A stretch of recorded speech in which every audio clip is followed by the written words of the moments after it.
Okay, so. Welcome, everyone. Thank you. Hi. So I'm Rebecca, Director of the East Cypress Community Partnership, being here today. Thank you for your patience, technology be technologying. So we are here today. We have an amazing lineup for you all. We're gonna get started with, Cindy, are you able to switch your slide? Thank you. We're gonna get started with our updates for the partnership. We are gonna have a panel discussion and then program updates from our partners that are on Zoom. Those of you who are on Zoom, please make sure that you click the link that Evelyn put in the chat. Cindy is gonna put that link in the chat so you can take attendance.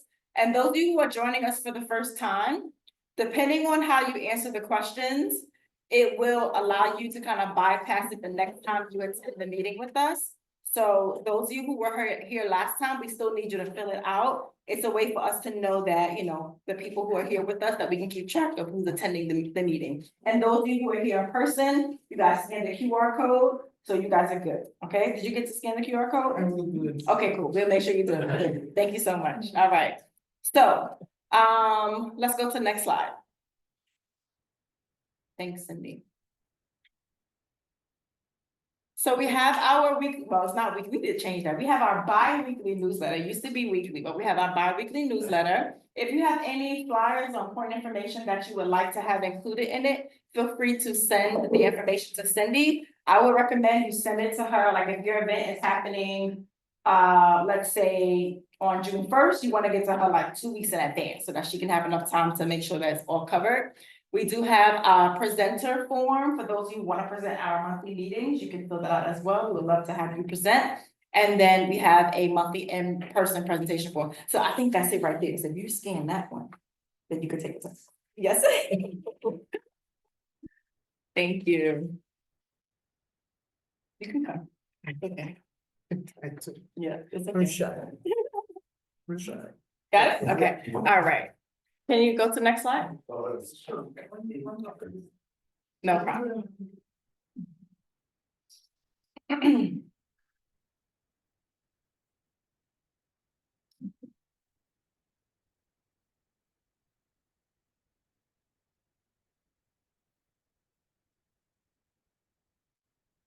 Okay. And then we also have our East Cypress Community Partnership website. Feel free to go there as well if you have not already. We always have a calendar of events where you can make sure that you're just up to date on what's going on in the partnership. Next slide. And we are here. These are our 2 standing meetings that we have every month. We have our virtual open door. It happens the second Thursday of each month at 7 p.m. That meeting is really one that we like to call like a virtual resource fair, where you can come, get information, also share information. That event, we normally have a lot of residents come. And so service providers are welcome, but that event is mostly where residents come. And then you're here with us today for our general monthly meeting. We do need to leave at 4:30 today, FYI, because of something that's going on later on this evening. So my people on Zoom, we are going to be ending a little early today, but we should still be able to have a good conversation. Okay. Next slide. So Cindy's going to take over now. She's going to go over our past events.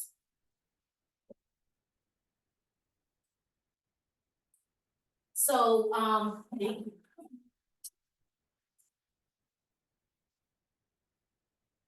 so back in April, we didn't get to share, but we wanted to share, we had our bi-monthly meeting Heard at Home. The topic was power and participation. As you can see, there's some pictures here of the day. It went really well, engaging with the community. That's in collaboration with the Civic Engagement Commission Office and Brooklyn Level Up. We also hosted a safety and self-defense workshop in collaboration with the Rugby Library, the Diaspora Community Services, and Muslim Community Network. That was a really good engagement as well. See the pictures. And then on May 10th, we had an amazing Mindful Strokes Mommy and Me painting experience offering a Mother's Day event for the community. As you can see, the event went really well in partnership with Love and Kindness Wellness Services, Arts and Public Speaking Program, as well as the Christopher Rose, I believe it's I'm sorry, I had it written down on my phone, but, and also, the REAL, which is the after school program. And then recently we had a, community baby shower, which went really well, there was a great panel of doulas and, senior staff from the Morris Heights Health Center in collaboration also with Earth Hour.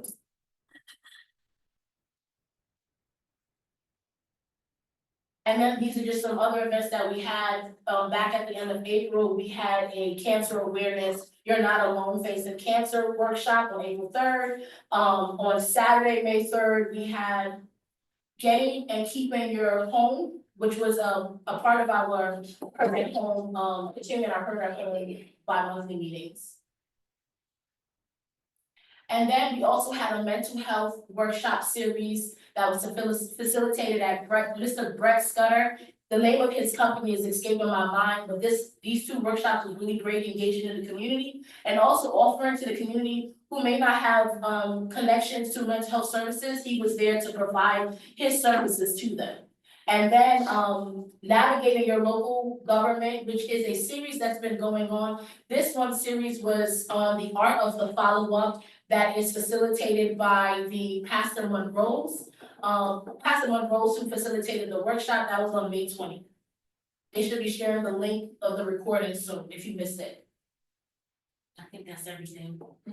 Yes, thank you. Oh, actually, you have, this one.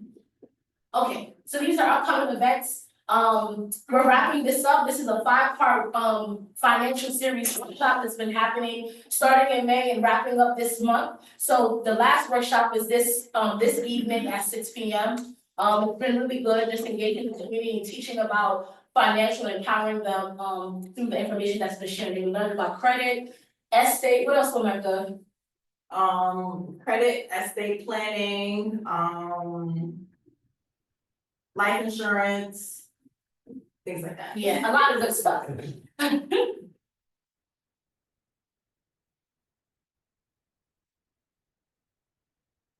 We want you to save the date. The registration is not open yet, but we're in the midst of planning a Juneteenth event. This is called the Next Gen Juneteenth. We'll be having the youth is going to be serving the community amazing meal where they'll be under the supervision of 2 professional chefs. There's supposed to be some youth performances for that as well, and a lot of other stuff going on that day. On that day, you're okay. And then our annual Main Street Appreciation, a day for our kings, is happening on June 14th and June 21st. We host 2 of them. This is engagement with the community where we provide them free health screenings, haircuts, massages, and giveaways. But open to the community. Thank you. If you haven't so, introduce yourself in the chat with your name. Okay, you're welcome. So Evelyn is gonna take over now and she's gonna introduce to you our panel discussion and our presenters. Well, our panel, this.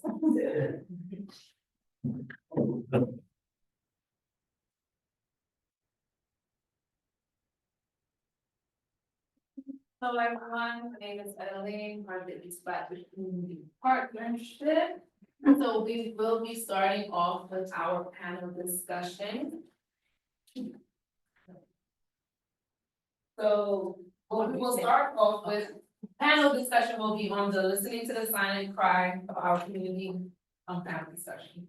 So we will be exploring how shifting systems impact access to essential services by LGBTQ and individuals, immigrants, Black and brown communities, low-income families, and people with disabilities.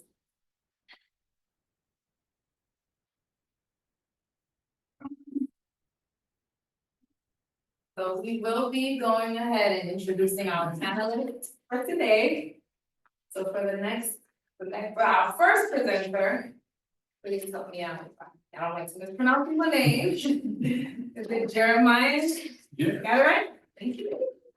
So he's principal, creative, Malu, and people, introducing himself and letting us know. Welcome, Jeremiah. Thank you. Thank you all for being present today. Showing up is important. I'm Jeremiah Ojo, principal of Creative Milieu. I'm an artist, cultural entrepreneur, and an educator, specifically an educator of business education. I'm also a proud board member of Brooklyn Level Up, community development organization and community land trust, excuse me. I'm excited to be here. Thank you. There's, yes, clap. Fingers, snap our fingers. Next up, we have Monica Bartley from Disability Advocate Community Leader, formerly with Center for Independence of the Disabled, and why. So let's give it up for Monica. Thank you. Hi, everyone. I'm Monica Barkley, as mentioned before, and I'm a disability advocate, a member of Disabled in Action, a board member of Disabled in Action that advocates for people with disabilities, and I worked previously with the Center for Independence of the Disabled in New York. Next, we have Alex Rasha Alvarez, health educator and outreach specialist, LGBTQ for Education and Acceptance Project lead. Let's give it up for Alex. Hi, everyone. I'm Alex. I use she, her pronouns, and like they said, I'm an outreach specialist here from the LGBTQ Education Acceptance Project, which is a project that's based out of Canva that's focused on educating the general community and reducing rates of family rejection of LGBTQ plus youth in our communities. Give it up. Okay, last. Oh, last but not least, Yves, he's not here with us at the moment, so I guess we will be continuing on without Alex for 1 minute. First question, anyone could answer. But what are some of the most pressing or overlooked challenges currently affecting the population you serve or identity?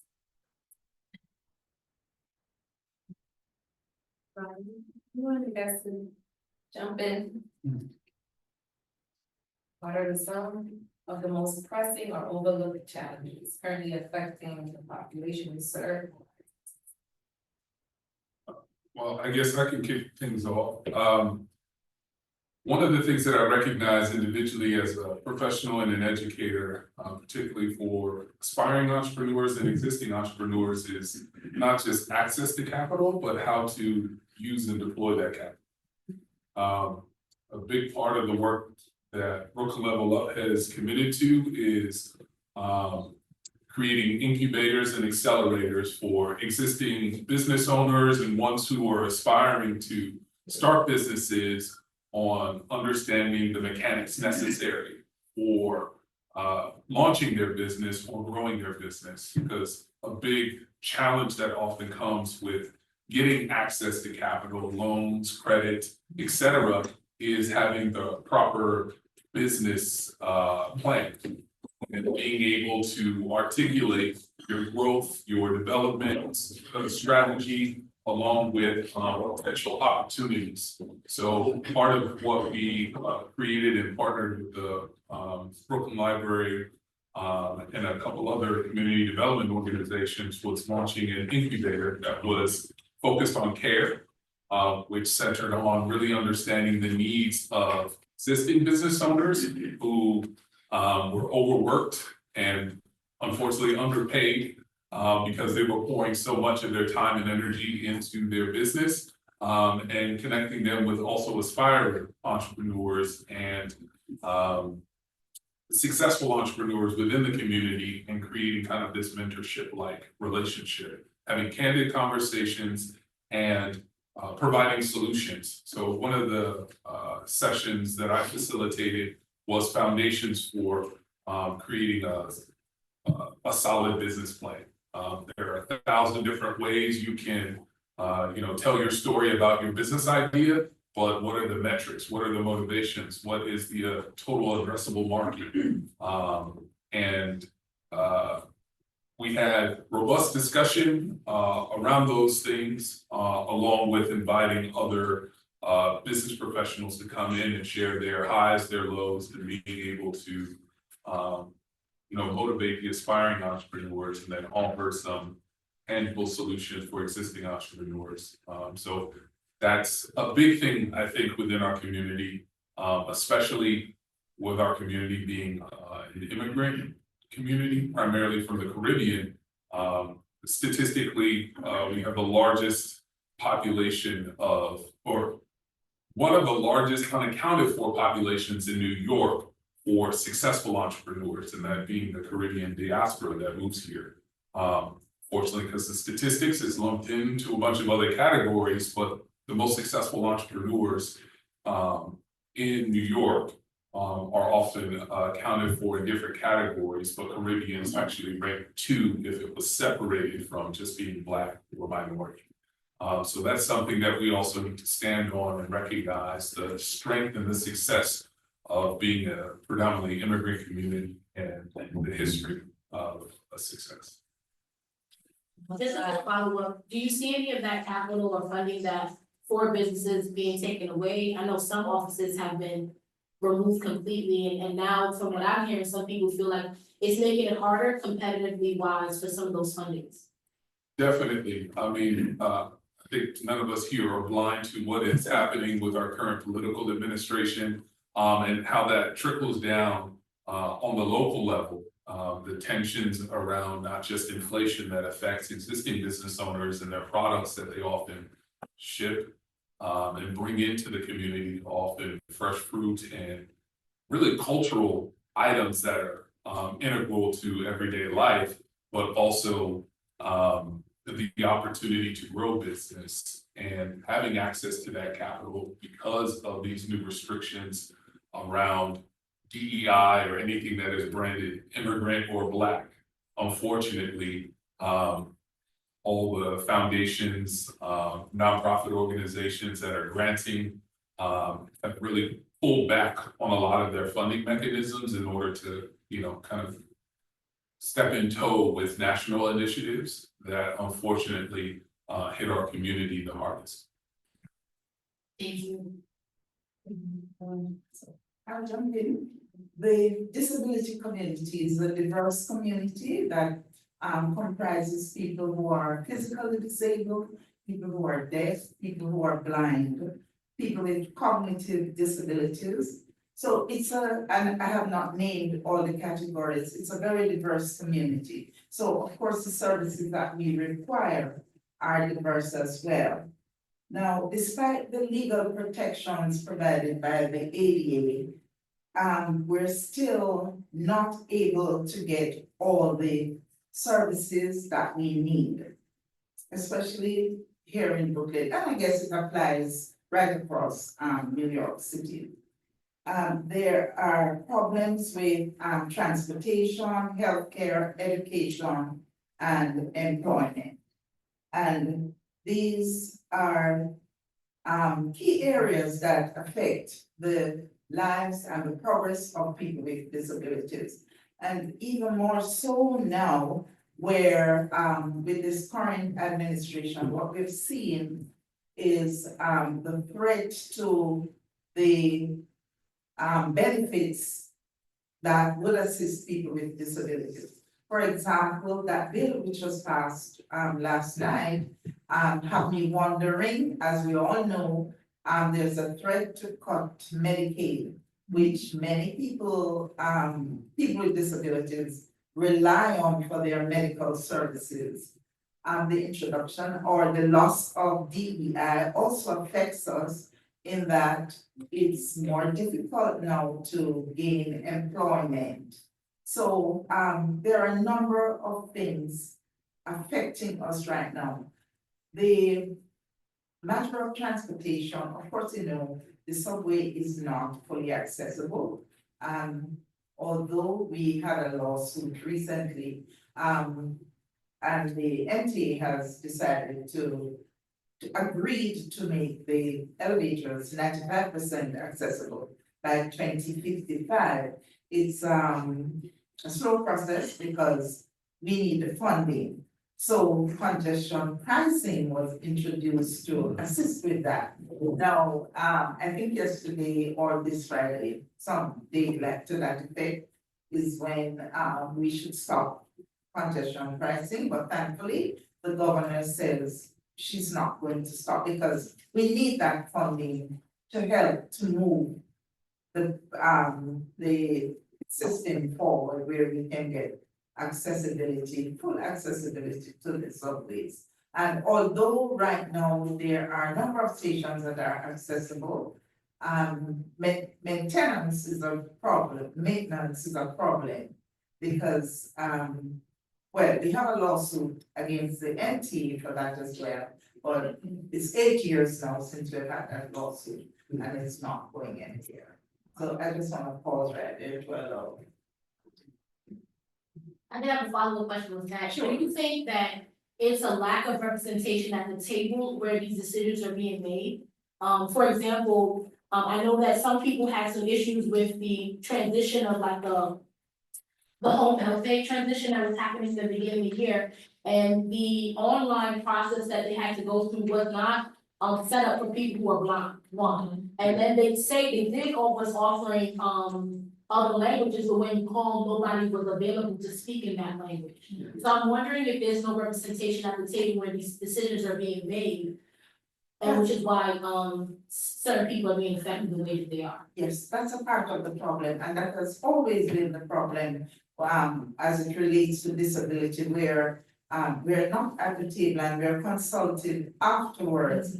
And then, addressing our issues afterward, for example, retrofitting something afterward is always more difficult. So if you have our voice, and if we have a seat at the table where we can express what our lived experiences and our needs are, then we will be better able to address those needs. For example, at the table, we would need somebody who is deaf. We need a sign language interpreter to be present for those discussions as well.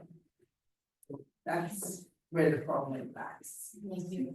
You wanna add anything else? Yeah, I mean, I think similarly to what you guys are saying, the shift in federal policies are creating trickle down effects, as we know, for the LGBTQ plus community specifically. I would say the most pressing challenges that we're facing right now are specifically affecting transgender and non-binary people due to federal bills that are being passed that are making it much harder for transgender people to access gender affirming care. A lot of transgender people are being denied passports with their choice of gender, their ID markers are getting messed up. They're also cutting funds and terminating programs that are now in place to protect LGBTQ plus rights in the US, which is leading to less support of this vulnerable population and a lack of understanding and education surrounding the community. I think that we're in a moment right now where the LGBTQ plus community is under attack at a federal level for ideology that's being shared. And that's having very, very real effects specifically for young people in the community who are scared to be themselves. They no longer have access to the same resources that they had before. Oftentimes when we're working with young people, we find that even though those federal policies are not yet affecting New York City specifically, kids feel that they are not safe to be themselves anyways, because they're receiving all of these messages from their, from a federal level, from elected officials. They're seeing things happening in other cities where kids are being denied gender affirming care. Recently, just earlier in the year, NYU briefly paused their access to gender affirming care for young people, just out of, like you said, like falling into line with federal policies, even though that hasn't yet been implemented here. Luckily, there was activism on part of the community, and now that gender affirming care for youth has been reinstated, but it's a scary moment where people are trying to navigate, okay, like at what point do we fall into line with what's being shared at a federal level? Thank you for sharing that. I'm definitely seeing that when I ask people, what is your response should be to this, and some people just like to ride the storm. And really, that's not the best response. Yeah, I mean, you shouldn't conform before you have to. I think a lot of organizations are scared of losing funding. They're scared of You know, there's bills now being passed where you're not allowed to say the word transgender. So for example, the Stonewall Community Foundation had to cut that word out of their. They can only say LGB, they can't say LGBT anymore.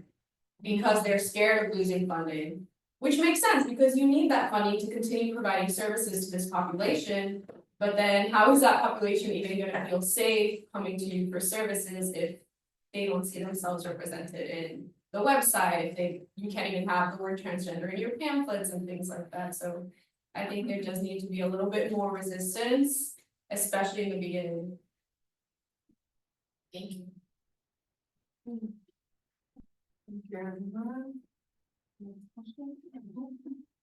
This question is, in your experience, how are traditional systems, example, education, healthcare, social services, law enforcement, falling short in supporting this community? So just wanna run the room. But you can definitely introduce yourself. Oh, sure. And you can chime in as well. My apologies, everyone came a little late. Name's Alan Fuji, our business development and partnerships at Home Care Agency based in Queens. With a specific scope focus on expanding our services throughout Brooklyn, Manhattan, and Bronx. And within business development, not just expanding our services, but growing our client base. So there was that might be need Medicaid in addition to home care services. Also expanding our services towards private pay. And another piece of what I do is focus on growing our workforce. We have a home health aide and a personal care aide workforce. Dominantly immigrant population, so as it relates to Medicaid and immigration and our population, we're seeing, you know, a lot of risk and issues and challenges that we're faced as a result of this current administration and their policies. And in terms of how we're falling short in supporting the community, I think because of the uncertainty, we don't have a lot of answers. Right, we don't have a lot of answers. They certainly leverage our institutions to be informed and supported and being in a position where we don't know what's gonna happen with Medicaid. We don't know what's gonna happen in terms of their safety and immigration. There are people within our workforce who you know, they have temporary work at authorization. So we're looking at potential hits to our workforce.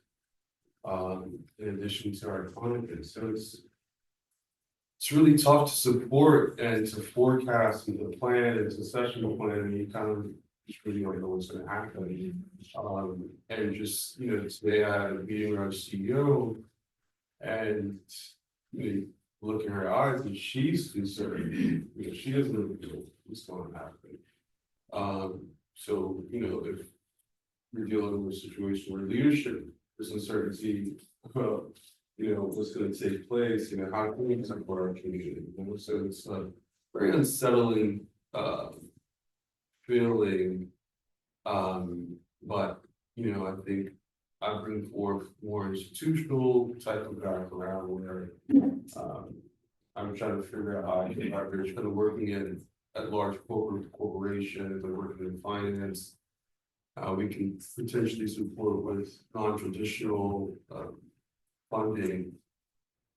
And you know, I think there's a lot of different creative ways to tap into donors and family offices and so forth, where I think people are leaning in with empathy and they're happy to lean into their pockets. I think we have a very unique opportunity in New York City with a growing wealthy population in New York City to tap into it, and people really are passionate about you know, what's going on. It's you know, it's happening right backyard, so, yeah, so it's really tough. And also ice, you know, potentially being put in a position where they can come into your office and snatch people. We have an older adult center, we have an Alzheimer's center. It's just really crazy times.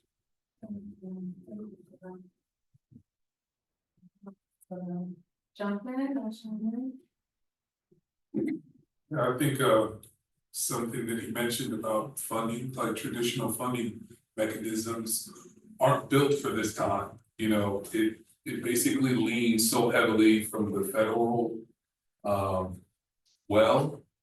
And those funds aren't trickling down because of challenges in wording of grants and funding. So it is about looking at different funding mechanisms. And the biggest challenge is now we're looking outside of the community to solve local issues. And there's a messaging gap there, right?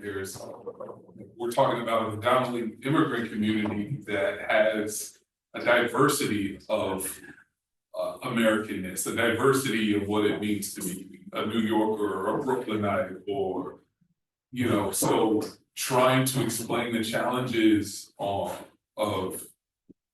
one part of Flatbush versus the other part. Someone who has the resources that may be in somewhere as close as downtown Brooklyn or as far as, you know, Midtown, who is, you know, cash positive, they're not going to be able to relate.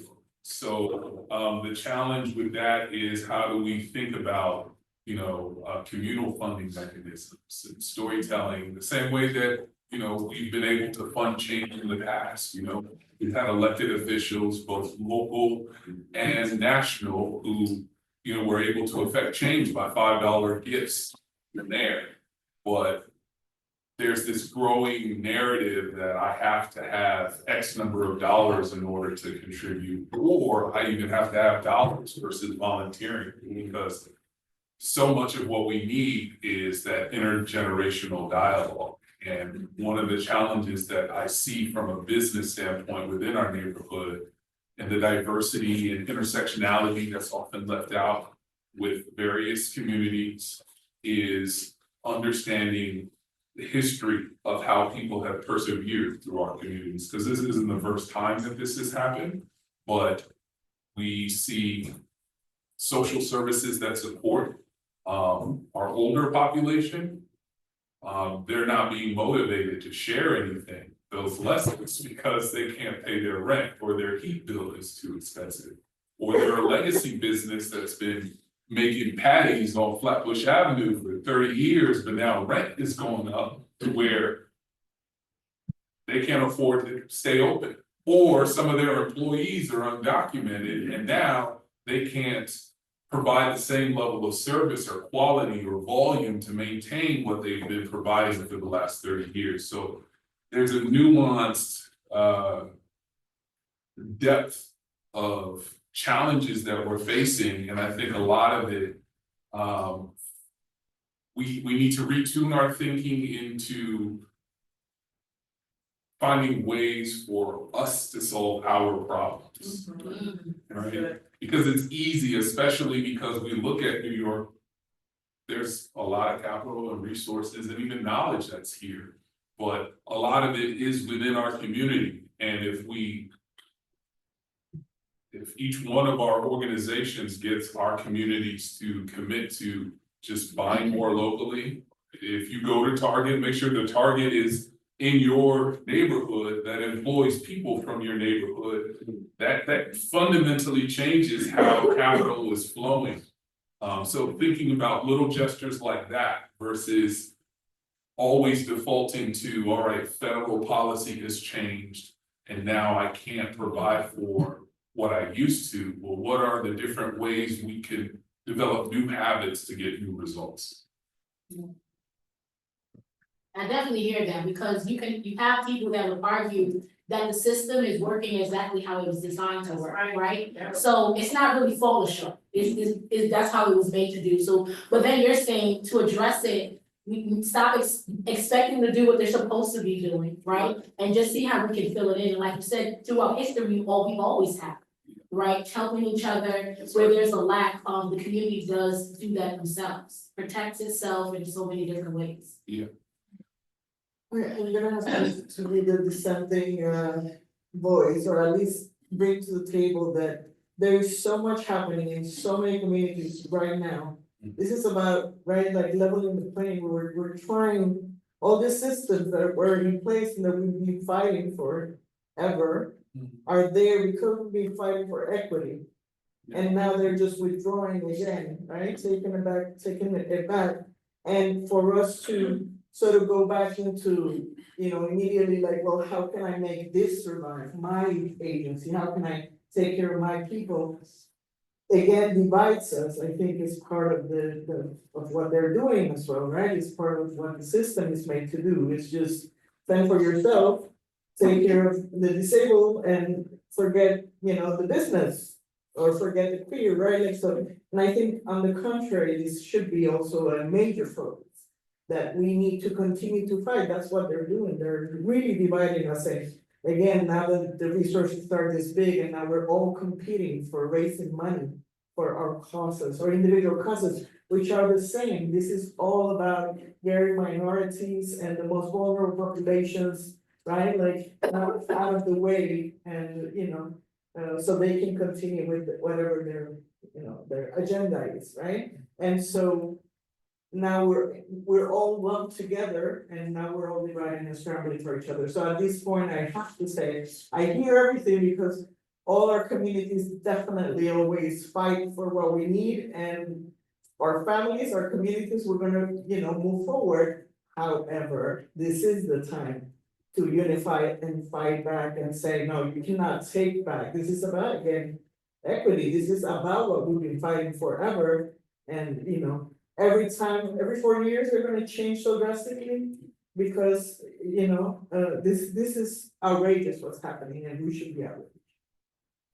And I don't want you to mistake what I was saying. No, I get it, I promise I get it, but I felt like I needed to, like, it needs to be said as well. Definitely, and to the point of intersectionality, it's not a black issue, a white issue, brown issue, or disabled, or business owner, or citizen, like we're all New Yorkers, we're neighbors, Yeah. right? So it's thinking about that, and if you have a program that supports young people, how can you now provide that same level of service to queer young people or disabled young people? Because they're still under the category of young people.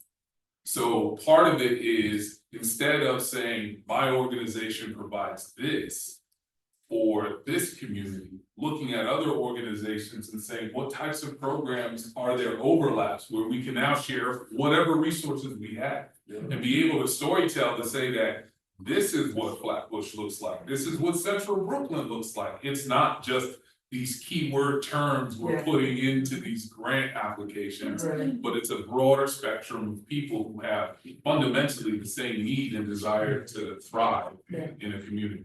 I'm happy you said that because the goal of the disability community is to really fit into society as everybody else. We don't want to be segregated. We want to be seen as equal citizens. So if you have a program, what we're asking is that you make your program accessible for people with disabilities so we can fit in that program as well. I think we are all affected by the funding cuts because usually each year when we have to lobby for our portion of funds from the budget, usually disability services get cut first. We usually have to negotiate real strongly to get funds. So now that we're seeing funding cuts federally and from the state, we expect that our programs are going to suffer. This is something that has always happened whenever they lay out the budget, they always look at Medicaid as one area to cut. And that would affect us. So, and the same thing is happening right now where Medicaid is targeted at the federal level. It happened at the state level as well. So these are things that affect the disability community. Other aspects that would affect us as well. The Americans with Disabilities Act has to be enforced in that, in order to have it enforced, we have to bring lawsuits. So that involves funding again, because we have to pay for lawyers to take our cases. And we've had several cases right throughout this city, voting rights, shelters, because shelters are not fully accessible and you have to use services there. So funding is a key area where we see a great need. Yeah, I appreciate that, and just before we go into the next question, it's really important that we don't look at each other separately. Because when we look at the system and how we're all served, I think people have a false perception of who's being really served mostly in those systems. And like you said, all of us, even communities that you think are better off, are being affected by some of the decisions that have been made greatly too. Thank you everyone. I think we pretty much agree that traditional systems with them creating policies and programs doesn't reflect our needs, so that's what we'll agree to that. Okay, next question. What are some strengths or sources of resilience within the communities you serve that often go unrecognized? Some strengths or sources. Jeremiah, you was mentioning that in the beginning, kind of, that surprised me. Yeah. With the business and the representation of, the migrant community in our, when it comes to business. Yeah, specifically Caribbeans are the second most successful and second most likely New Yorker to succeed in business. And when you look at that as a separate metric outside of minority or Black, it tells you something.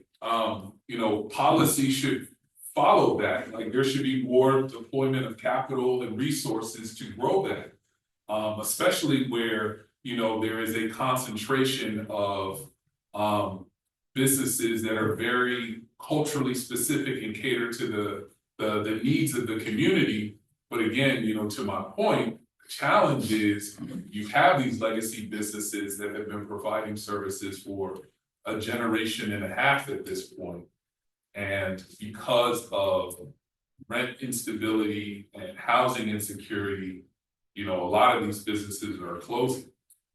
Or there is still a huge digital divide where a lot of these businesses, some of my favorite Caribbean restaurants, I'm Nigerian, I'm West African, so I love like Caribbean food because it's the closest I can get to, West African food. And it's really the same thing, it's different kinds of dishes, if we're honest, right? Plantain, maduros, whatever. Or plantain is what's the Caribbean say, they call it plantain.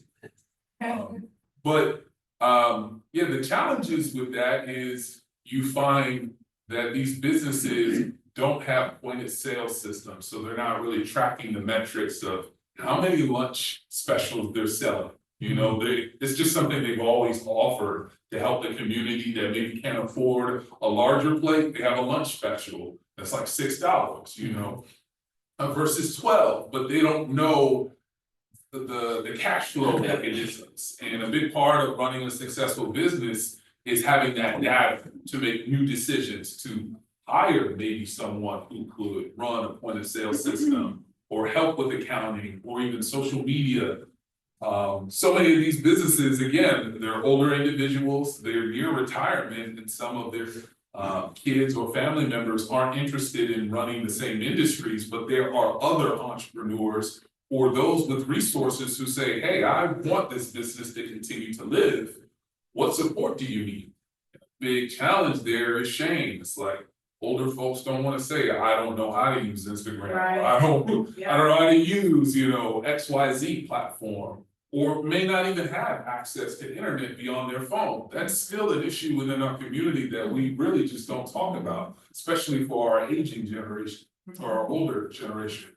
But the beauty of it is when we as professionals and neighbors and community members go in and have candid conversations with these business owners, we're able to learn more and even offer support. And that's where it kind of goes back to this, this notion of citizenry. Like, what does it mean to be a neighbor, an active participant?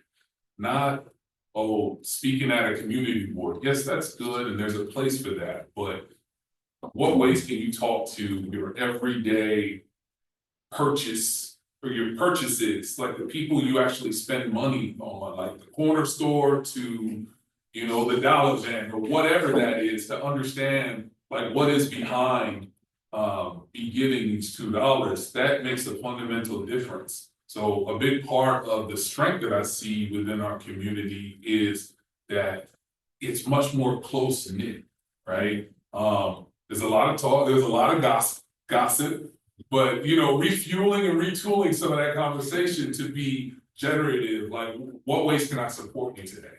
Or, what are you looking to do in the future? Or, hey, I have a young person who's looking for employment or just some experience. Being able to link solutions with problems, I think, is like an under-realized strength we have within our community. I mean, we do it, more formally and historically, it was through churches. Now we have community development organizations and nonprofits like many of us that are here. How do we take that out of these formal scenarios and just go to the street and talk to the people where we spend money? That's the strength. Thank you. In terms of the disability community, I think we are persistent set of people and determined. We know what we want and we go after it. For 8 years, we have been attending the NTA board meetings, rallying before each meeting for elevator maintenance during all seasons. Spring, summer, autumn, winter, whatever season it is, you will come on the day of that board meeting and see us out there holding our posters asking the MTA to settle the lawsuit.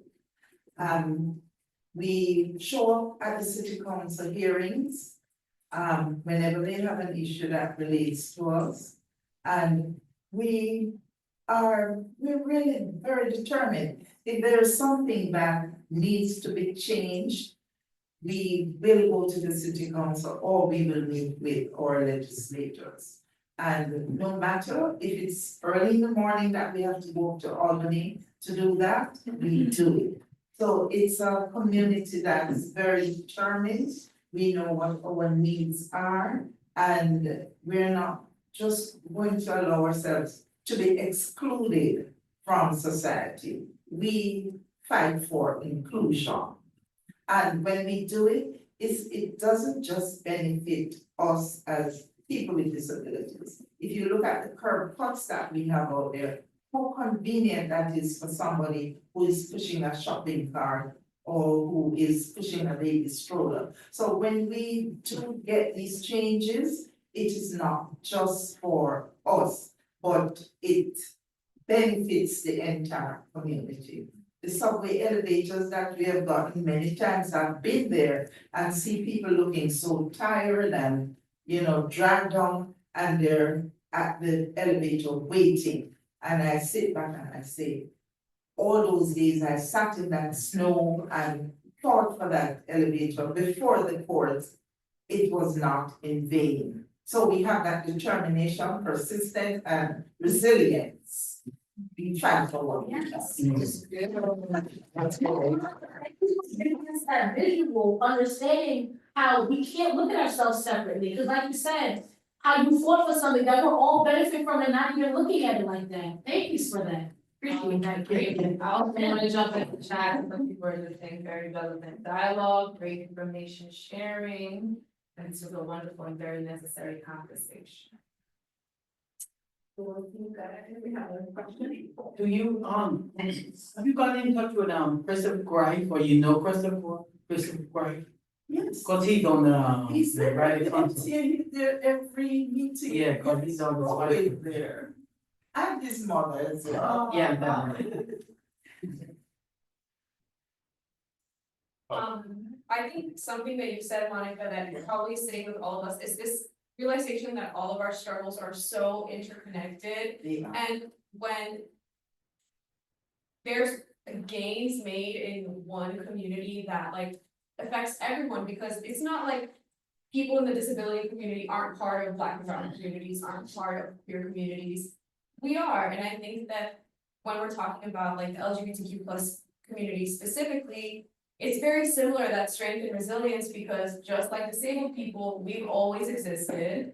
We've existed in times that have been much harder than it is right now, and I think that's something that, you know, for me as like a young person, sometimes I forget, I'm like, oh my god, this is the worst that it's ever been, but looking at people who have already made these gains, who have been fighting for a really long time in conditions that have been even harder, even more oppressive, even more difficult, just reminds me that it is possible, and they want you to think that it's not. They want you to think that this is the worst that it's ever been, so you're downtrodden, so you don't even try.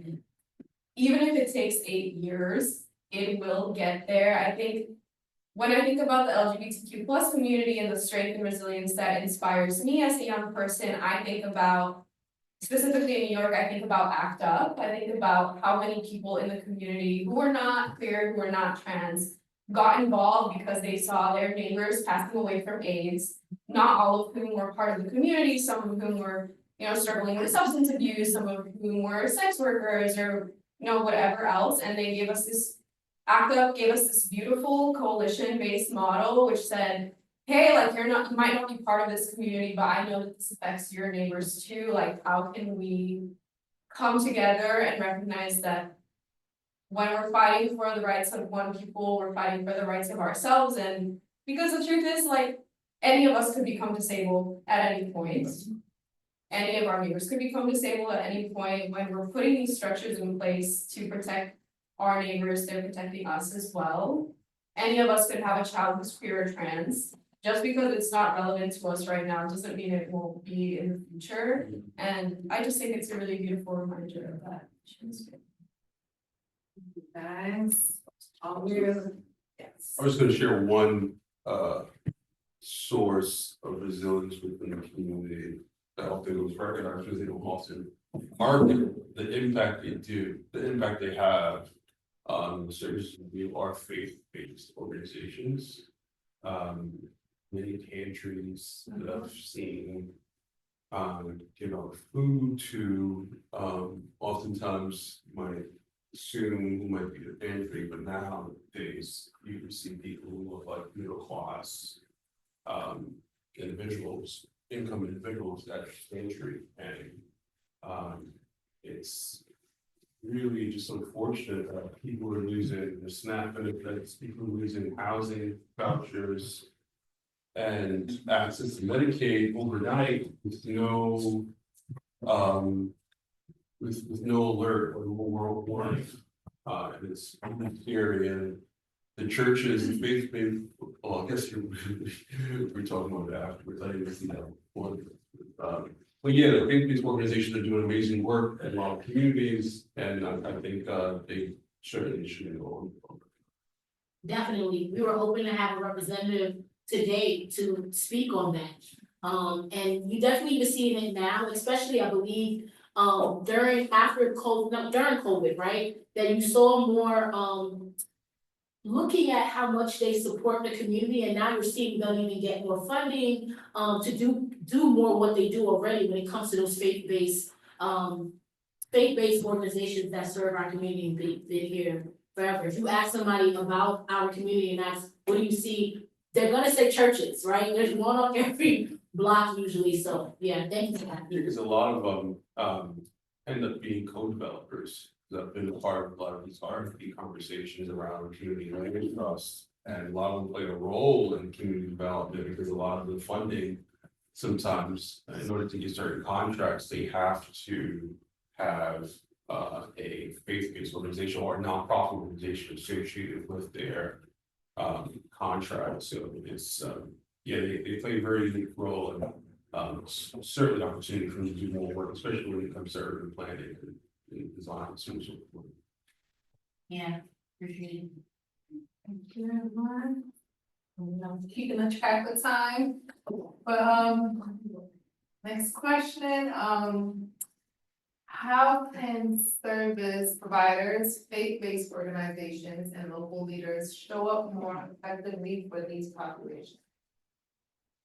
I think looking at this question, so much is going on, but we're not seeing it. Right, you have people coming for help, but I feel like there's so much more going on behind the scenes that we're not seeing, and that's where you think about that silent cry. We don't hear it, we're not hearing it. So we asked you, and you kind of touched upon it, so I hope you don't see it as being redundant, but what do you see that out of the top of everything that you think we can, community members or whoever can show up more in serving the community that you represent? I think unfortunately, the community often lacks marketing skills, right? They're really, unfortunately, not the greatest marketers, and what I mean by that, I think marketing isn't just about your own brand, but being able to be connected to the community and messaging various populations and being very strategic and tactical about that messaging, whether it be to highlight specific services that you provide so that people can get access to it. Or sometimes tell them about your wins so people can continue to promote. I think the marketing engagement isn't as innovative and as creative.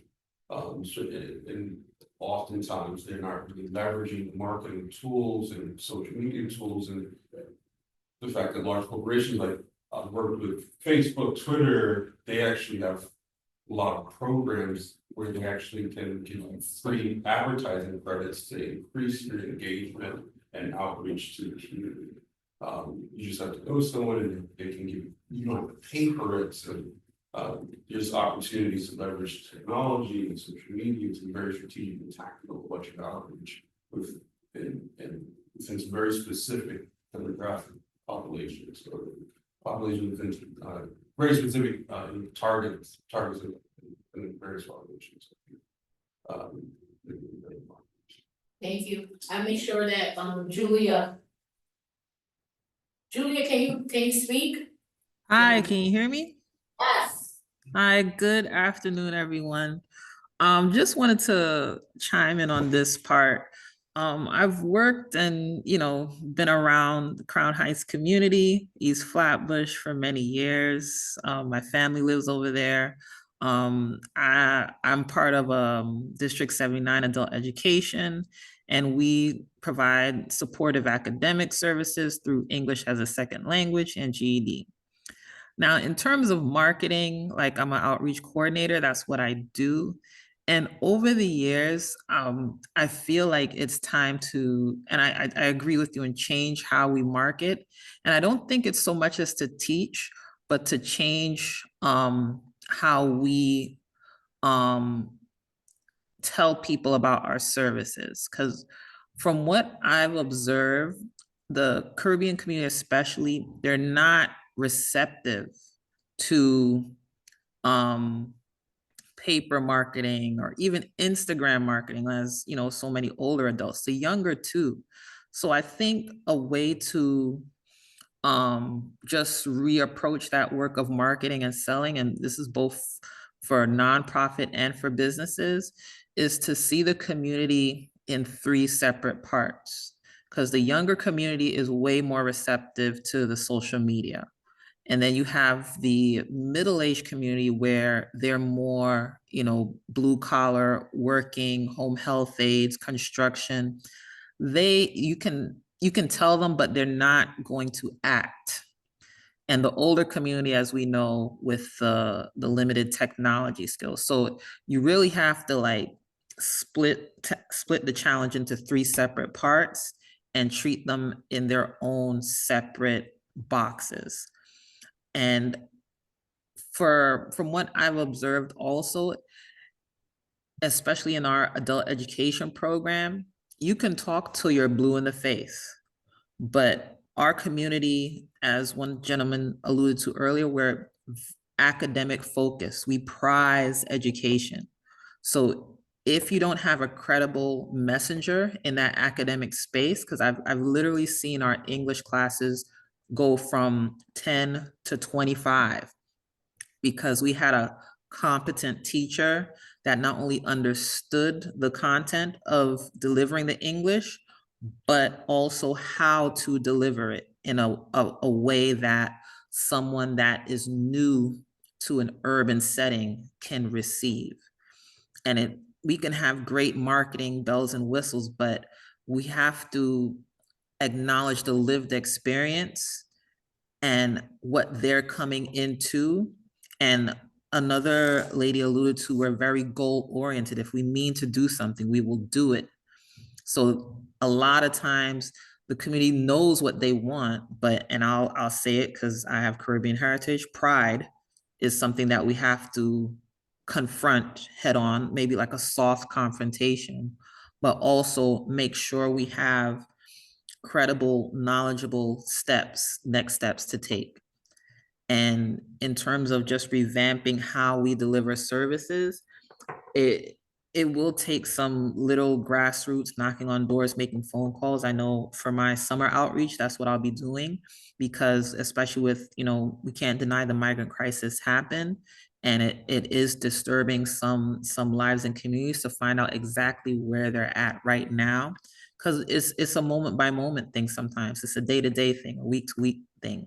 So it's definitely doing more hands-on and categorically spreading our information and services to the community. That's all. Yeah, that's a great point. I think also just like, kind of what you said, like being in the community where they're at, right? And taking the grounds up approach, sometimes surveying the community, understanding and getting an understanding of what's their preferred method of communication or engagement. And every community is very different, and also making sure that you're culturally inclusive. Certain communities want messages and engage with various organizations, and their engagement can be very different based on the community. So yeah, I think you touched on some great points, and yeah, I think every community is just very different. Thank you. I saw the hand raised for NS. Yeah, hi, good afternoon, everyone. I was thinking the same thing like the last speaker. Yes, it's good. The churches, different organizations is given the resources, right?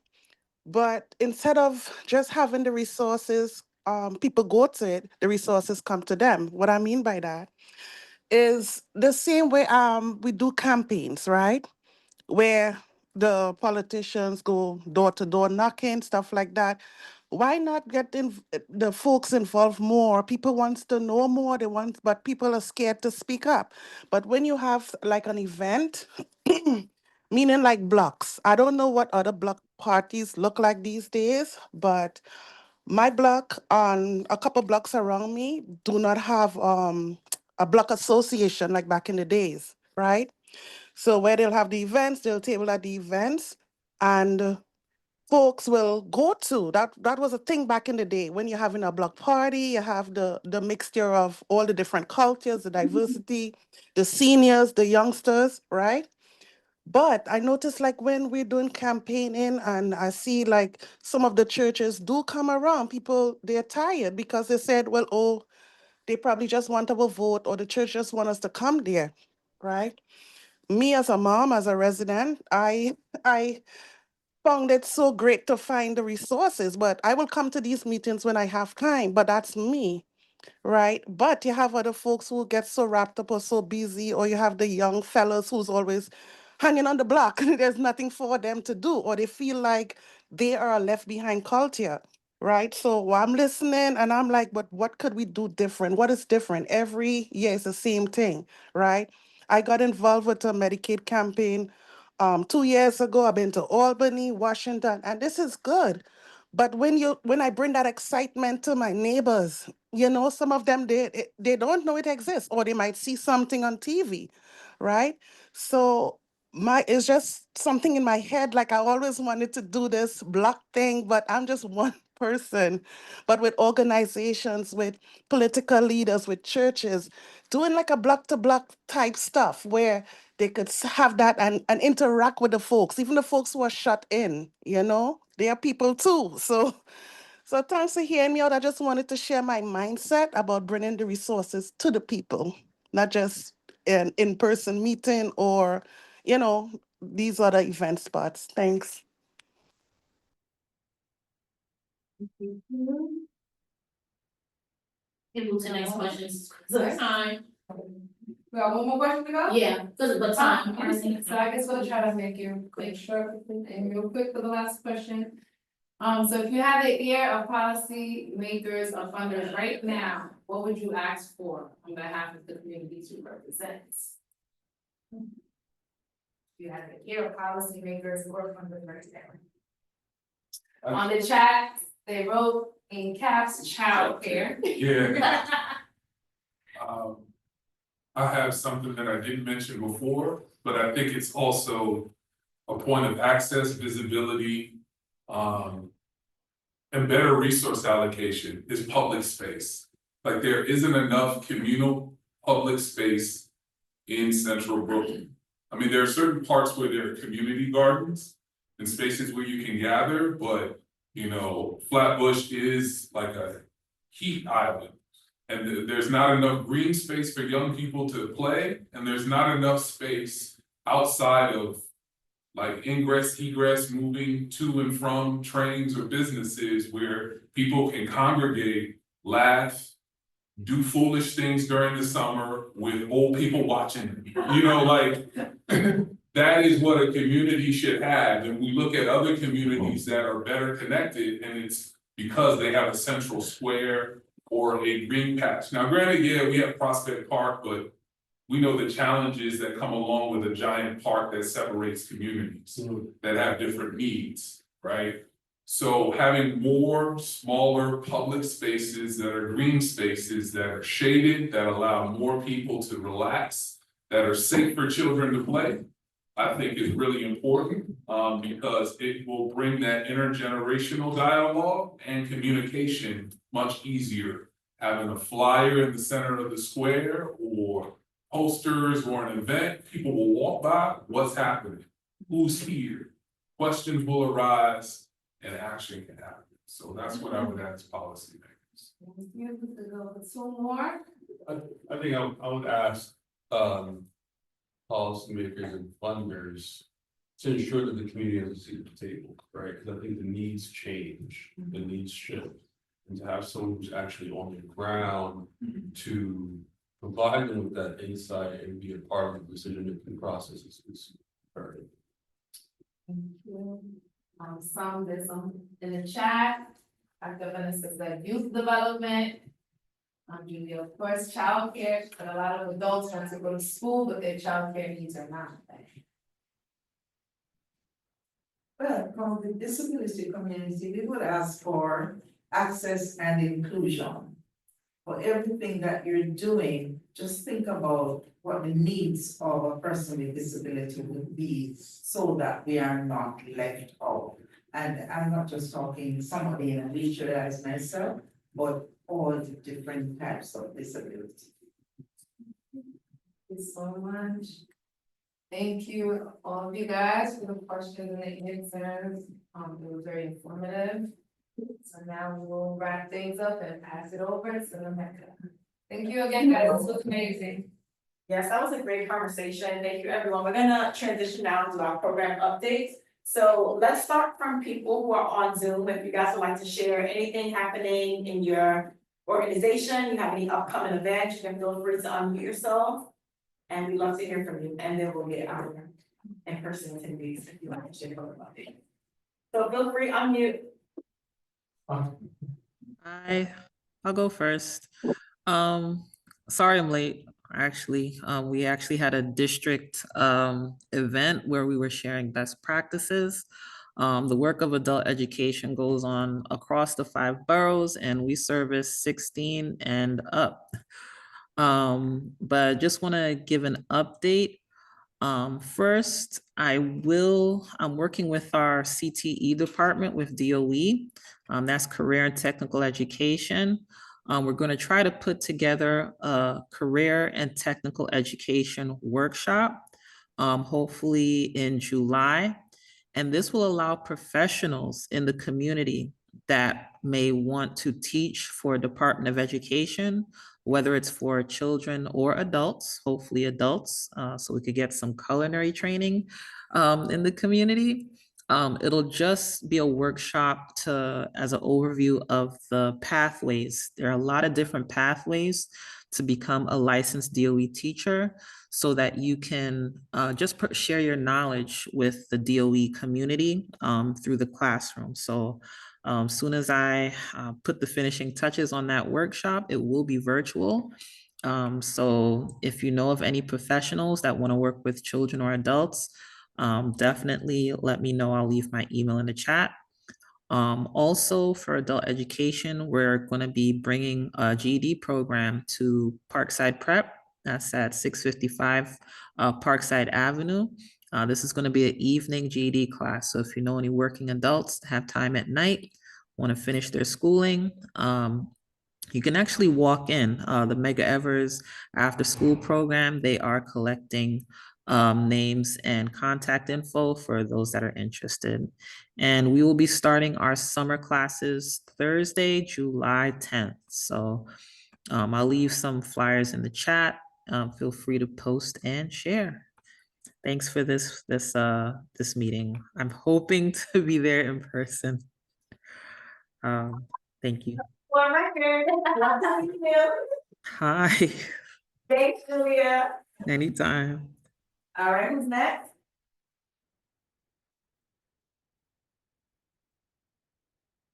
Any other program updates? Emily. Oh, I can go. Yes. Hi everybody. If I turn my camera, will you be able to see me? Yes. Yes? Okay. Great. Hi. Thanks for the space to talk. Ooh, 1 second, sorry. I'm here on behalf of Respect the Responsibility, which is a program in Rising Ground. We are a abusive partner intervention program that works with people who have caused harm in their relationships. We think about ourselves as kind of like an intervention program because we do a sort of like group discussion and individual counseling in an education format. So we really teach the people who come to the program like about their maybe trauma past, emotions, what behaviors they could then do to be in a healthy relationship. It's a fairly short program, so it's only 12 weeks, both English and Spanish. An update that I have is that we're kind of open enrollment, so at any time there's a referral that wants to be kind of entered and put through, we could always work with that and see where there's an opening for group and counseling. Right now we're getting ready to start a Spanish group. So yeah, so I just wanted to put that out there. And in addition, one of the flyers that you had shared before for the Men's Street Appreciation, that actually would be something that I think would be interested in tabling if there's a way to coordinate that. The contact that I think that you might have been speaking to was Ruby. So I can always connect with her and have her send all our information over to you guys. Yeah, sure. Do you have my email? You can email me to be a vendor for the Men's Street Appreciation. Sure. Who's speaking? Sorry, because I can't really see. So if you have reibc@jccany.org. Okay. Okay. So thank you. Mm-hmm. Thank you. Emily, anyone else would like to share? Anyone in the room, any updates, planning program? Everyone. This is Dr. Vanessa Burrell from the Early Intervention Program. Let me take off my connections here because I'm getting a lot of feedback. Are you hearing me? Oh, yes, we're hearing feedback. Hi. Thank you again, Cindy and Lameka, for inviting me to your presentation, your meeting actually. Sorry, I don't have camera access.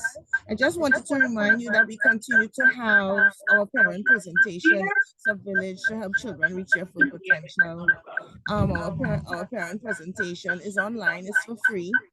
I will share the link, and if you don't know what early intervention program is, we provide services for families who may have infants and toddlers 0 to 3 who have known or suspected developmental delays, for example, not walking or talking or playing. We support families providing services to help children reach their full potential or milestones.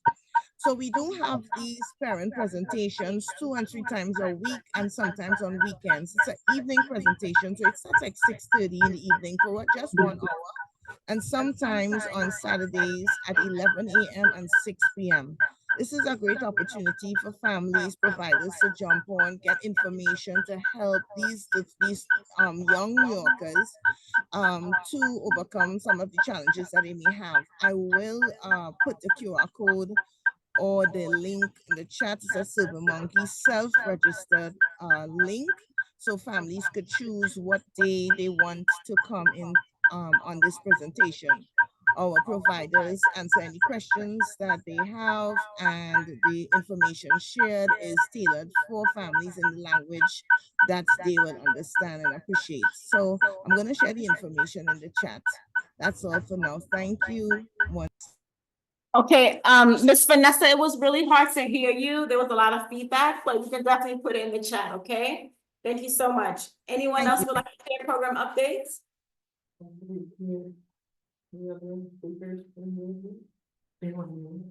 No, so to them, like, anyone wants to share, but please mute if there's other speakers. Thank you. Anyone else? Anyone here again? Any program updates here? No? Okay. Thank you for the invitation. Yes, thank you. Thank you. All right, everyone. Yeah, there was echoing a little bit. Thank you, everyone. So everyone here, if you have not checked in already, please do so. And did we put that link in the chat? I have to. Okay, everyone, before you leave, if you're on Zoom, if you did not take attendance yet with the link that was provided in the chat, feel free to do that before you log off. But we are going to end early today again because we need to leave about 4:30. Thank you so much. We appreciate it. This has been a great conversation. Everyone have a great evening. Thank you. Yes. Feedback. Have a seat. Bye, guys.